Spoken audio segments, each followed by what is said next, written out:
I gotta say, those people at Snapchat don't really scare easily, do they? After creating the beloved Snapchat spectacles that draw no attention to themselves at all, they just bought up NextMind, a company that created a way to take a picture just by thinking about it, bringing the tech you saw in The Expanse to the world of Snapchatters. Yeah, that sounds wonderful. But hey, at least people will actually have to think before they take a picture now. I'm a photographer. Yes, I can see that. The box cinema camera war is raging on. Check this out. Kinefinity just introduced its sub-flagship 6K cinema camera, the Mavo Edge 6K. It's a full-frame 6K camera that takes from many of the features of the larger Edge 8K. The 3.2 CMOS imaging sensor is capable of shooting at 6K at 75 frames per second and 4K at 150 frames per second. The Mavo Edge 6K also features dual native ISO, an internal motorized full-spectrum END filter, and integrates industry-standard ports and dual solid-state drive media slots. So lots of options here for customizing your shot and storing your footage. But can it record RAW? It's capable of recording Apple ProRes 4444 XQ, a pretty standard format, and uncompressed RAW. But, and no surprise here, no mention of ProRes RAW capability. And one of the things that's most appealing, and a reason many choose the box-style cinema camera, is the size and weight. It does weigh a little bit more than its big brother camera, but it still comes in at just over 3.5 pounds. Definitely a workable camera for drone work or videographers that like a lighter camera. If you had a problem with some of the interface issues on the other Mavo Edge camera, you can rest assured that Kinefinity has improved this with the 6K model. It's got a redesigned interface, touch and tap interaction, and other features that really just improve the general user experience and make it easier to learn and get the most out of it. And for the professional minded, you'll get the features often found on high-end cinema cameras, things like Cook Eye Protocol, NTFS, and HFS file systems in a pre-recording function. We don't have time to get into all of the details, but the full rundown of the features and specs is up on the Voyager website, and you can access that at the link in the description. If you're interested in going ahead and pre-ordering the Mavo Edge 6K, you can do that now on their website or from their distributors. It's estimated to ship in May, and there are a few options for you. The deep gray model starts at $10,000, and the Cyber Edition starts at about $500 more. And this is just the base pricing. Both editions also feature a core pack or professional pack option for increased price. So what do you think? Is this model gaining ground in the box cinema camera war?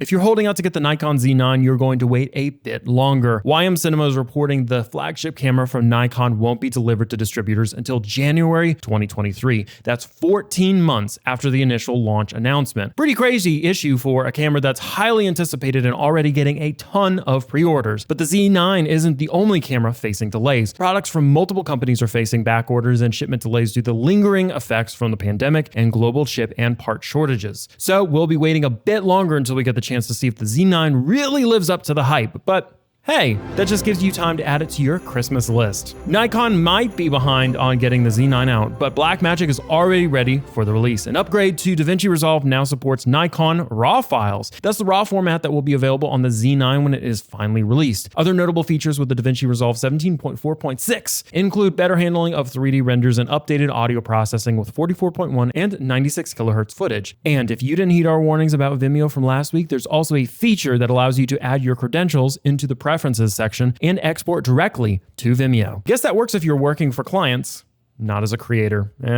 See? The world's lightest constant f4 zoom lens is here, at least according to Sony. The company recently announced the new FEPZ 16 to 35mm f4G. It's a wide-angle power zoom that features evolved image quality, high-performance autofocus, and superior operability. If you're looking for a lens that can go from video production to vlogging to landscape photography, this may be the perfect solution for you. Sony's vice president of imaging solutions said that the release represents how the company is meeting the needs of the community when it comes to content creation and the merging of still images and video. Really on par with their solutions for those hybrid content creators who do a little bit of everything. As far as features go, the lens offers an innovative power zoom function and an independent aperture control ring to give you more creative control. It's also the first time a Sony Alpha lens uses 4XD linear motors for the power zoom and 2XD linear motors for the focus. This combo should lead to less camera shake and the movements you often will see in more traditional zoom rings. And that lightweight, only 12 ounces. You're going to have to wait a few months to get your hands on this lens, but it's available for pre-order and comes in at just under $1,200. In lighting news this week, Nanlite is leveling it up with its latest Forza series drop. The Forza 720 and the Forza 720B are supposedly the most refined Forza lighting system yet, and really raise the bar on what you can expect. Here are the specs for you. A class-leading 60mm large COB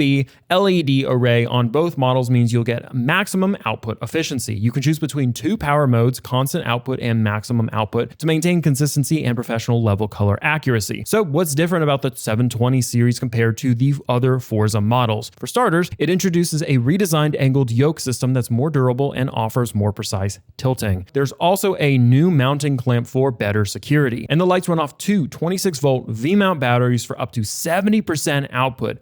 That's pretty good. It's a pretty good deal for something that produces 800 watts. Plus, if you opt for the 720B, you'll be experiencing more than 75% output compared to the daylight only 720. An additional benefit of these lights is the Bluetooth control capabilities, which literally, if you're making a product nowadays, probably should be Bluetooth controlled, right? Even though it's becoming standard, like I said, it's always nice to see the ability to use practical effects without having to walk up to the light to change the settings. The light comes with 11 built-in effects, including flash, pulse, and firework. Both lights are available now for pre-order. The 720 comes in at $1,649 and the 720B at $1,849. Sunday's Oscars were filled with excitement and some insane moments or slaps. No, I didn't hit you.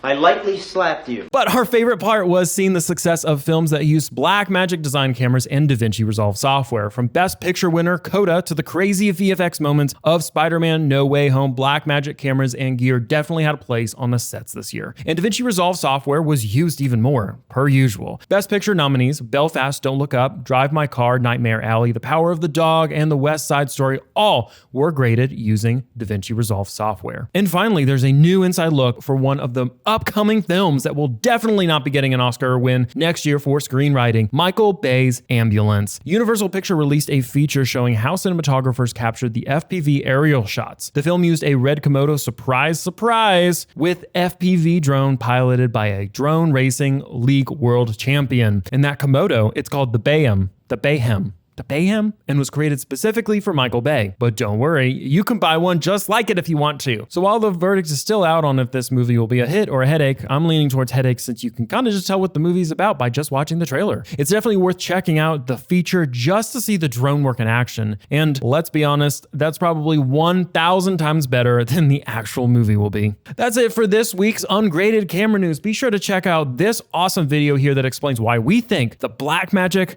Design company is releasing a camera here really soon, like within the next couple of weeks. Check this video out right here. Or, you know, if this is later on and that's already moved on, here's the other video you can watch now.